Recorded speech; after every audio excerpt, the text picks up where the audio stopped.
News पर।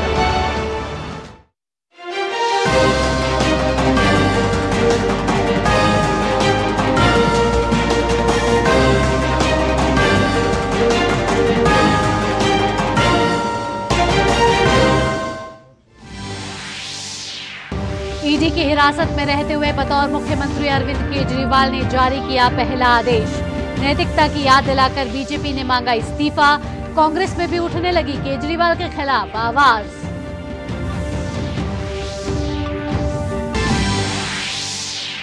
भाजपा ने इंडी गठबंधन पर जमकर बोला हमला। कहा यूपीए का नाम बदला पर आचरण नहीं। प्रधानमंत्री पर विपक्ष द्वारा की गई टिप्पणी पर पूरे इंडी गठबंधन को माफी मांगने के लिए कहा।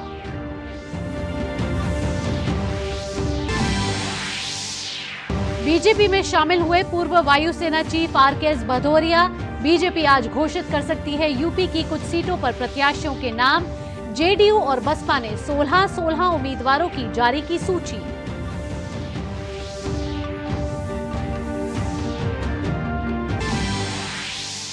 धार के बोधशाला का विवाद सुलझाने के लिए आज तीसरे दिन भी एएसआई का सर्वे जारी। अभी तक हिंदू प्रतीक चिन्ह समेत मिले कई चौंकाने वाले तथ्य।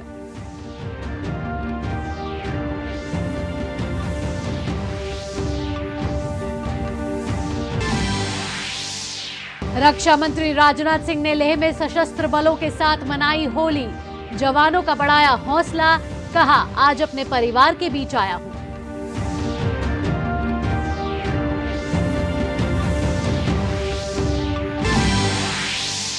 आज शाम होगा होलिका दहन। श्री रामलला के विराजने के बाद इस बार अयोध्या में होगी दिव्य और भव्य होली। बाजार में मोदी पिचकारी की जबरदस्त डिमांड।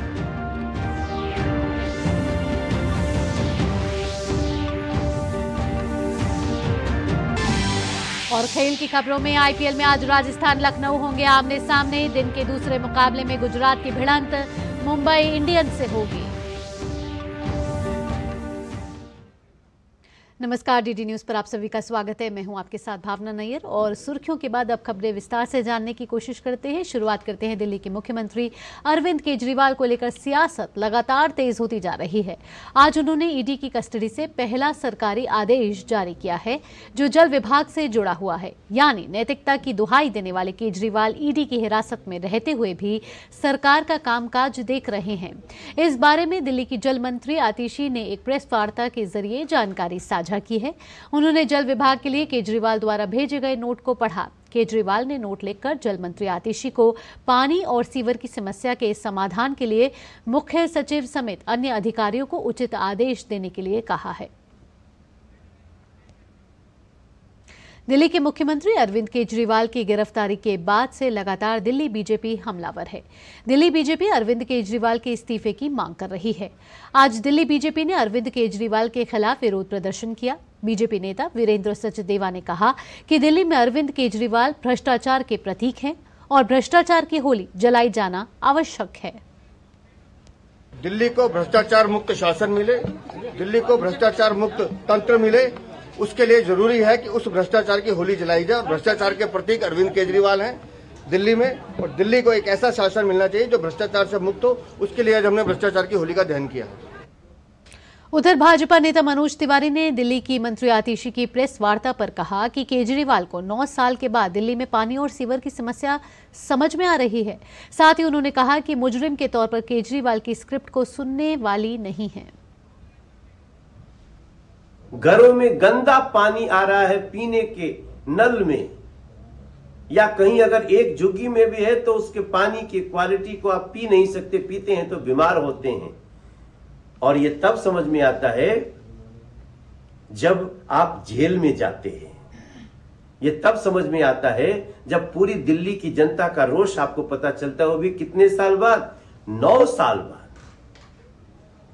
आपको 9 साल बाद पता चलता है कि दिल्ली का पानी और सीवर गड़बड़ है। अभी आपको याद आएगा कि बुजुर्गों के पेंशन ना देने की हाय क्या होती है।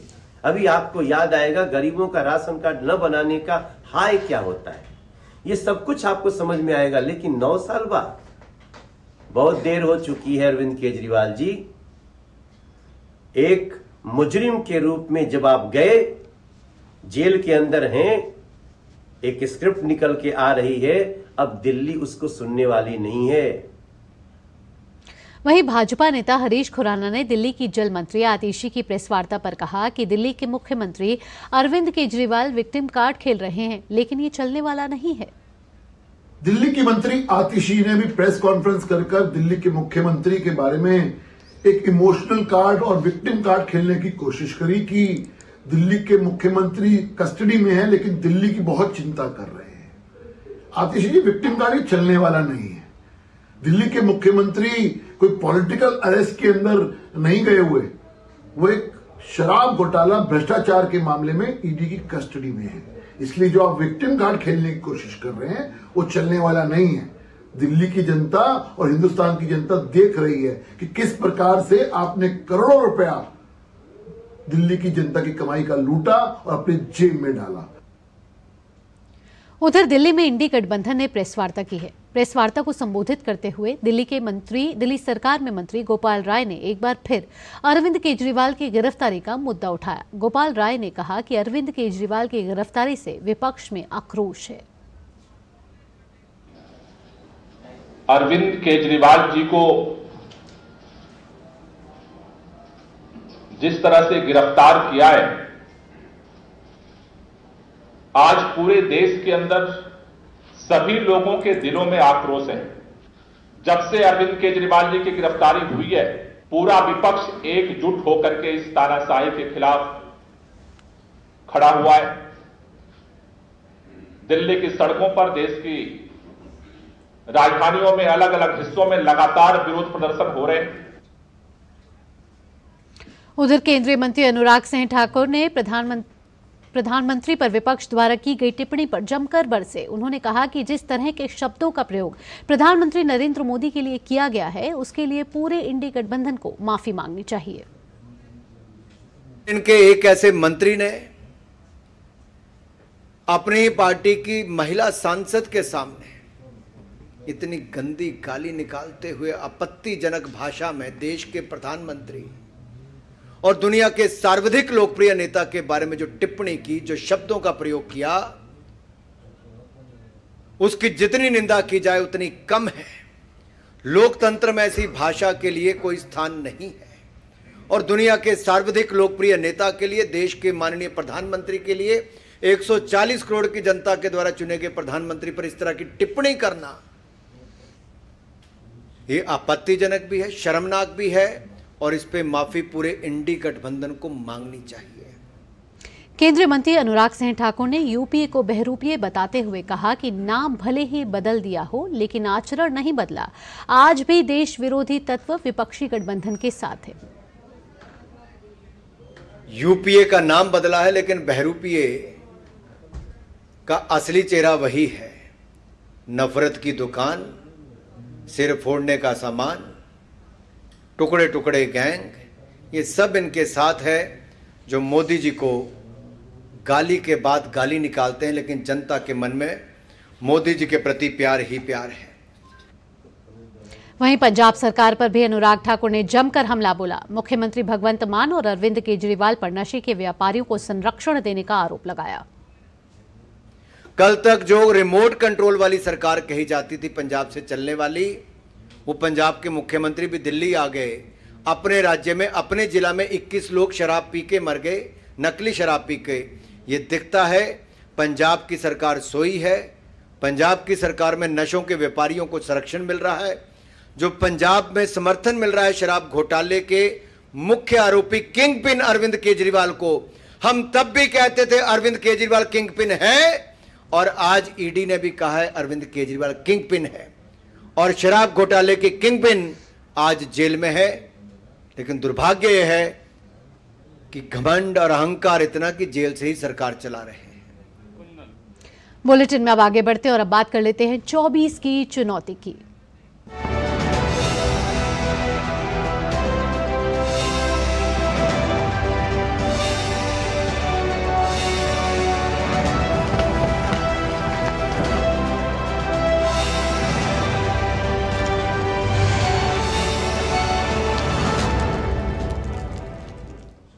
लोकसभा चुनाव के लिए बसपा ने यूपी में प्रत्याशियों की पहली लिस्ट जारी कर दी है।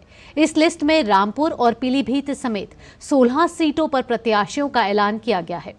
बसपा ने सहारनपुर से माजिद अली, कैराना से श्रीपाल सिंह को टिकट दिया है। वहीं मुजफ्फरनगर से दारा सिंह प्रजापति, बिजनौर से विजेंद्र सिंह, नगीना से सुरेंद्र पाल सिंह, मुरादाबाद से मोहम्मद इरफान सैफी प्रत्याशी बनाए गए हैं। रामपुर से जिशान खां, संभल से शौलत अली, अमरोहा से मुजाहिद हुसैन, मेरठ से देवव्रत त्यागी बसपा की तरफ से चुनावी मैदान में होंगे।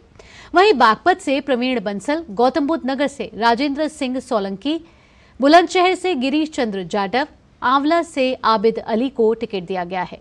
तो वहीं पीलीभीत से अनीस अहमद उर्फ फूल बाबू और शाहजहांपुर से डॉक्टर दोदराम वर्मा को प्रत्याशी घोषित किया गया है। उधर जनता दल यूनाइटेड ने लोकसभा चुनाव के लिए 16 उम्मीदवारों के नामों की घोषणा की है। जेडीयू की इस लिस्ट में जिन लोगों को प्रत्याशी बनाया गया है उनमें 6 पिछड़ी जाति के हैं, जबकि 5 अति पिछड़ी जातियों से संबंध रखते हैं। बात करें अगर जेडीयू के प्रत्याशियों की, तो जेडीयू ने गोपालगंज से आलोक कुमार सुमन, सुपौल से दिलेश्वर कामत, मधेपुरा से दिनेश चंद्र यादव, भागलपुर से अजय कुमार मंडल, सिवान से विजयलक्ष्मी कुशवाहा, नालंदा से कौशलेंद्र कुमार, किशनगंज से मुजाहिद आलम, जहानाबाद से चंद्रेश्वर प्रसाद चंद्रवंशी, मुंगेर से राजीव रंजन सिंह, कटिहार से दुलाल चंद्र गोस्वामी, बांका से गिरधारी यादव, झंझारपुर से रामप्रीत मंडल, पूर्णिया से संतोष कुमार कुशवाहा, वहीं वाल्मीकि नगर से सुनील कुमार, शिवहर से लवली आनंद और सीतामढ़ी से देवेश चंद्र ठाकुर को उम्मीदवार घोषित किया गया है। और अब बात करें अगर महाराष्ट्र की, तो महाराष्ट्र में महाविकास आघाड़ी को बड़ा झटका लगा है। वंचित बहुजन आघाड़ी वीबीए प्रमुख प्रकाश अंबेडकर ने गठबंधन पर निर्णय लेने के लिए एमवीए को 3 दिन का अल्टीमेटम दिया है। उन्होंने कहा है कि वह 26 मार्च तक एमवीए का इंतजार करेंगे, जिसके बाद वह अपना फैसला लेंगे। उन्होंने 1 साल से अधिक समय पहले बिना शिवसेना यूबीटी से भी संबंध तोड़ने की घोषणा की थी। उद्धव ठाकरे शिवसेना के सांसद संजय राउत ने कहा है कि अंबेडकर को एमवीए गठबंधन में 4 सीटों का प्रस्ताव दिया गया था, लेकिन प्रकाश अंबेडकर ने कहा कि उन्हें केवल 3 सीटों की पेशकश की गई थी, जिसे उन्होंने लेने से इनकार कर दिया। ऐसे में महाविकास आघाड़ी के राज्य में मुश्किल बढ़ती दिखाई दे रही है। तमिलनाडु में एनडीए सहयोगी अम्मा मक्कल मुनेत्र कड़गम एएमएमके ने 2 सीटों पर उम्मीदवारों के नामों की घोषणा की है। पार्टी महासचिव टीटीवी दिनाकरण ने आज उम्मीदवारों के नामों की घोषणा की है। एनडीए गठबंधन में एएमएमके 2 सीटों पर चुनाव लड़ेगी। यहां टीटीवी दिनाकरण थेनी लोकसभा सीट से, जबकि सेंथिलनाथन चेत्री लोकसभा सीट से चुनाव लड़ेंगे। उन्हें पूरा भरोसा है कि दोनों अपनी अपनी सीट पर जीत दर्ज करेंगे।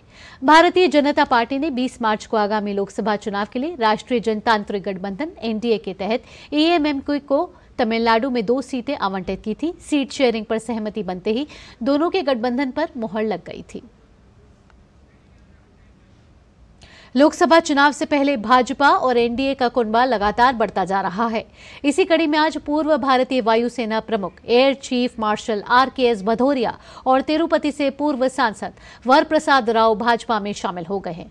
पूर्व भारतीय वायुसेना प्रमुख air chief marshal RKS Bhadauria ने इस मौके पर कहा कि बीते 1 दशक में प्रधानमंत्री के दूरदर्शी नेतृत्व के तहत भारतीय सेनाओं को सशक्त और आत्मनिर्भर बनाने की दिशा में बेहद अहम कदम उठाए गए हैं। मैं बहुत भाग्यशाली रहा हूं कि अपनी ज़िंदगी के 40 साल से ऊपर समय भारतीय वायुसेना में देश के लिए काम कर पाया। और इस दौरान आई थिंक सबसे ज़्यादा स्वर्णिम समय वो रहा है जो कि पिछले मेरी सर्विस के अंत में 8-10 साल में जो इस गवर्नमेंट के पार्टी के नेतृत्व में जो कार्य और कठोर कदम उठाए गए भारतीय सेनाओं को सशक्त करने के लिए, आत्मनिर्भर करने के लिए, उससे हमारी सेनाओं में एक नया कैपेबिलिटी तो आई ही है। इस मौके पर केंद्रीय मंत्री अनुराग सिंह ठाकुर ने पूर्व भारतीय वायुसेना प्रमुख का भाजपा से स्वागत करते हुए कहा कि पीएम मोदी के नेतृत्व में ही समृद्ध, विकसित और सुरक्षित भारत संभव है। मैं जब आपको वर्दी में देखता था तो हम जैसे लोगों को भी बहुत सारी इंस्पिरेशन मिलती थी। मैं एक फौजी परिवार से आता हूँ और देश के करोड़ों युवा एक सुरक्षित भारत की जब कल्पना करते हैं तो नरेंद्र मोदी जी की ओर बड़ी आकांक्षाओं और बड़ी अपेक्षा के साथ देखते हैं। और मैं कहना चाहता हूँ, समृद्ध भारत, सुरक्षित भारत और विकसित भारत ये नरेंद्र मोदी जी के नेतृत्व में ही संभव है। और ये विकसित भारत 2047 की जो कल्पना है वो सुरक्षित भारत होगा तभी विकसित हो सकता है। सुरक्षित बनाने के लिए आप जैसे अधिकारियों ने लंबे समय तक अपनी सेवाएं दी हैं। तो ये तो थी आगामी लोकसभा चुनाव 24 की चुनौती से जुड़ी खबरें।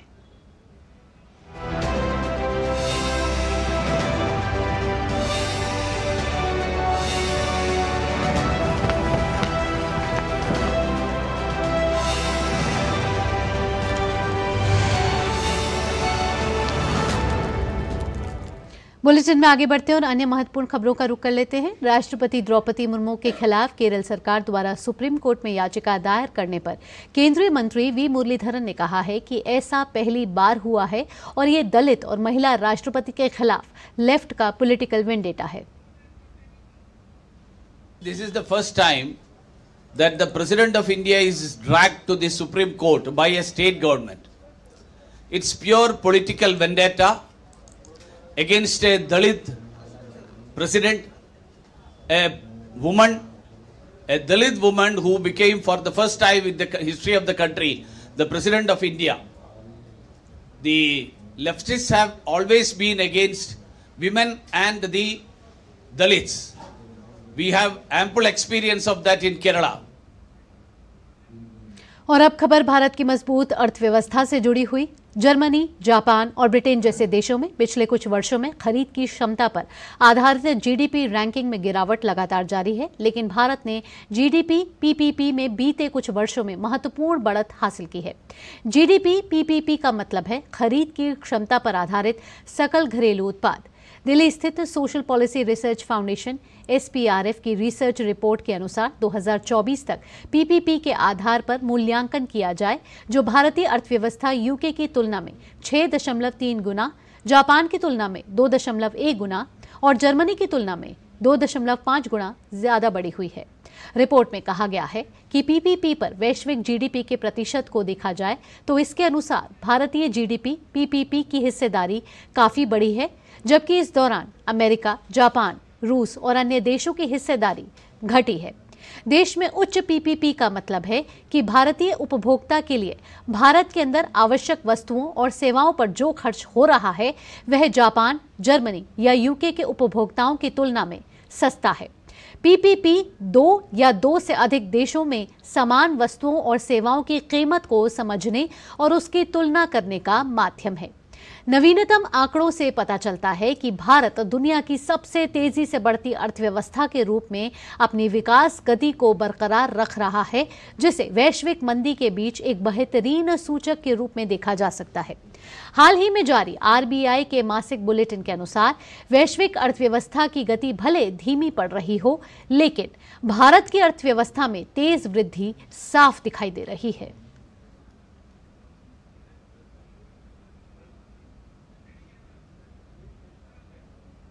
तमाम ग्लोबल इंडेक्स में भारतीय बॉन्ड्स को शामिल किए जाने से पहले विदेशी पोर्टफोलियो निवेशकों FPI द्वारा डेट इन्वेस्टमेंट में तेजी आ रही है।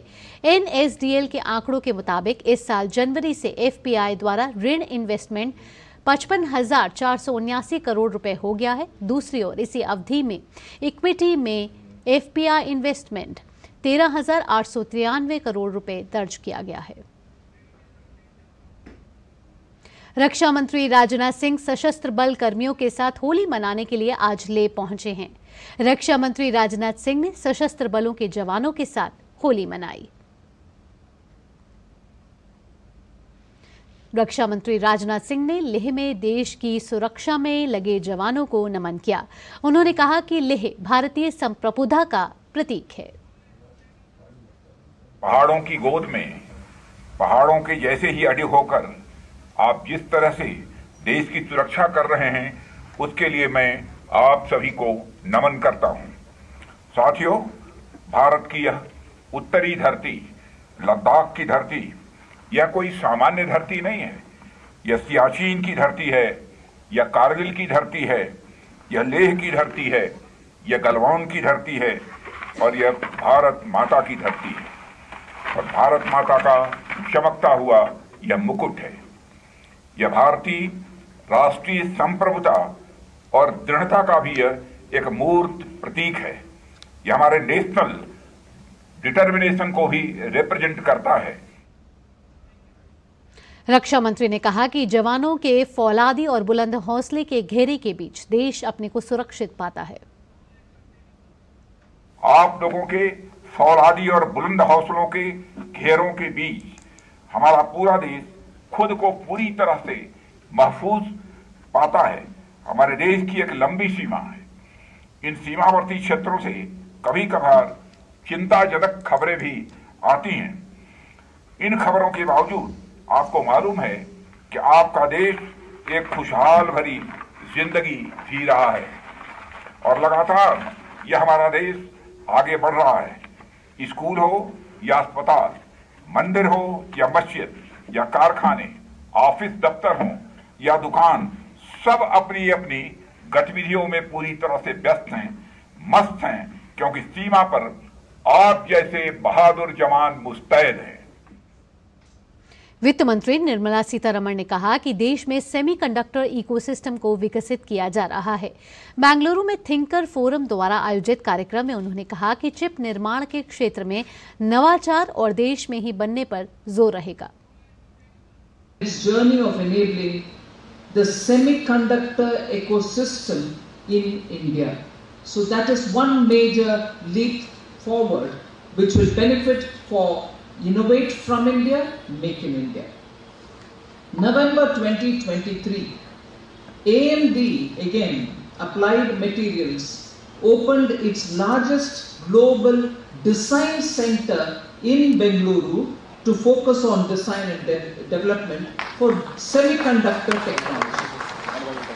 In October 2023, Nokia opened 6G lab. We know we are up and we are one of the leading countries in 5G technologies.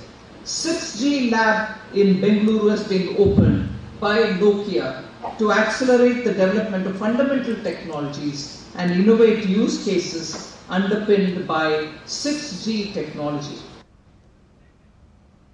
और अब बात मध्य प्रदेश के धार स्थित भोजशाला की, जहां भारतीय पुरातत्व सर्वेक्षण ने आज तीसरे दिन सर्वे का काम शुरू किया। आज सुबह सर्वेक्षण के लिए भारतीय पुरातत्व सर्वेक्षण की टीम सुबह पहुंची। कल सर्वे टीम ने दूसरे दिन सुबह 8:10 से लेकर शाम 5:40 पर अपना काम किया। एएसआई टीम ने मीडिया से कोई चर्चा नहीं की। कड़ी सुरक्षा व्यवस्था के बीच एएसआई टीम रवाना हुई। भोजशाला मुक्ति यज्ञ के संयोजक गोपाल शर्मा ने बाहर निकलकर कहा कि कोर्ट के आदेश और नियमों के तहत ही अंदर सर्वे किया जा रहा है। अंदर खुदाई करने की बात से भी उन्होंने इनकार नहीं किया। और अब बात श्री राम मंदिर की प्राण प्रतिष्ठा के बाद पहली बार अयोध्या धाम में होली का उत्साह ही कुछ अलग है। इस दौरान रोजाना श्री राम लला का फूलों से श्रृंगार किया जा रहा है। लाखों की संख्या में लोग अयोध्या धाम पहुंच रहे हैं। श्री राम जन्मभूमि के मुख्य पुजारी आचार्य सत्येंद्र दास ने कहा कि इस बार की होली बहुत भव्य दिव्य तरीके से मनाई जा रही है। इस वर्ष की होली अपने आप में अद्भुत होगी। बहुत भव्य दिव्य से इस वर्ष की होली रामलला की मनाई जा रही है और सही रूप से यह है कि भव्य मंदिर में रामलला विराजमान हुए, प्राण प्रतिष्ठा हुई। प्राण प्रतिष्ठा होने के बाद में जिस प्रकार से लोगों का दर्शन के लिए हमारे राम भक्तों का यहाँ तांता लगा और उनकी भीड़ उमड़ी, वह अपने आप में अद्भुत है। जैसे अद्भुत उनके प्राण प्रतिष्ठा के बाद से राम भक्तों की लीला है, उसी प्रकार से इस वर्ष की जो होली है वो अपने आप में अद्भुत होगी। आज होली का दहन है। इसके बाद कल देश भर में रंगों की होली खेली जाएगी। खूब पिचकारियां चलेंगे। इस बार भी हर साल की तरह मार्केट में कई तरह की पिचकारियां हैं, लेकिन ये साल चुनावों का है, लिहाजा होली के रंग में सियासत भी घुली मिली है। इस बार दुकानों पर एक खास पिचकारी भी देखी जा रही है। इस पिचकारी पर प्रधानमंत्री नरेंद्र मोदी का फोटो लगा हुआ है और कमल के फूल के साथ ही बीजेपी लिखा हुआ है। कुछ पिचकारियों में योगी आदित्यनाथ की भी फोटो है, जिन पर लिखा है डबल इंजन की सरकार। रंगों के पर्व होली के लिए लोगों को शुभकामनाएं देते हुए भारत में जापान के दूतावास ने सोशल मीडिया एक्स पर लिखा है, रंगों में है प्यार की बोली, may the colours of Holi bring peace and happiness to you. Japan के दूतावास ने अपने इस पोस्ट में बेहद खूबसूरत वीडियो और फोटो भी साझा किए हैं।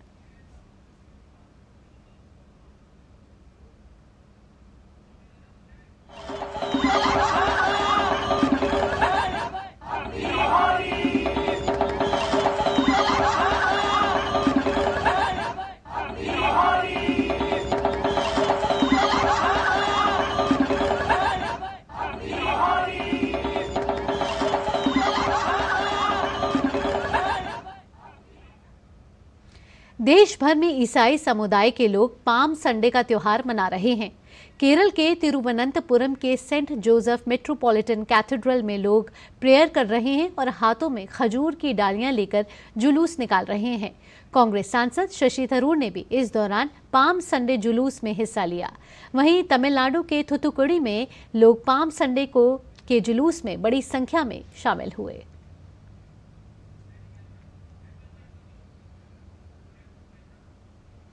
पैंतीस सोमालियाई समुद्री डाकुओं को आज मुंबई एस्प्लेनेड कोर्ट में पेश किया गया। समुद्री डाकुओं के खिलाफ चलाए जा रहे अभियान के तहत शनिवार को 35 सोमाली समुद्री लुटेरों को भारत लाकर मुंबई पुलिस को सौंप दिया गया है। आईएनएस कोलकाता ने ड्रोन का उपयोग करके हथियारों से लैस समुद्री डाकुओं की गतिविधियों के बारे में जानकारी प्राप्त की है, जिसके बाद भारतीय नौसेना ने डाकुओं के कब्जे वाले जहाज MV रुएन को रोक लिया था। भारतीय वायुसेना के कमांडो परिवहन विमान से जहाज रुएन पर उतारे गए। भारतीय नौसेना की ताकत के सामने सभी 35 सोमाली समुद्री डाकुओं ने आत्मसमर्पण कर दिया। और खेल से जुड़ी खबरों में बात आईपीएल की करेंगे। राजस्थान रॉयल्स आज जयपुर के सवाई मान सिंह स्टेडियम में आईपीएल के 17वें सीजन के चौथे मैच में लखनऊ सुपर जॉइंट से भिड़ेगी। इस सीजन में दोनों टीमों के लिए यह पहला मैच होगा और रॉयल्स के लिए अपने अभियान की विजयी शुरुआत करने का मौका है, क्योंकि उन्हें घरेलू मैदान का फायदा मिलेगा। दिन का दूसरा मैच अहमदाबाद में गुजरात टाइटंस का मुकाबला मुंबई इंडियंस से होगा। मुंबई इंडियंस की कप्तानी हार्दिक पांड्या के हाथों में होगी, वहीं गुजरात टाइटंस की कप्तानी शुभमन गिल करेंगे। मुकाबला नरेंद्र मोदी स्टेडियम में शाम 7:30 बजे शुरू होगा। अब तक आईपीएल में मुंबई इंडियंस और गुजरात टाइटंस का 4 बार आमना सामना हुआ है। मुंबई इंडियंस ने 2 मैचों में बाजी मारी है, जबकि गुजरात टाइटंस को 2 मैचों में जीत मिली है। इसी के साथ इस बुलेटिन में इतना ही। देश और दुनिया की तमाम खबरों के लिए देखते रहिए DG न्यूज। मुझे दीजिए अनुमति। नमस्कार।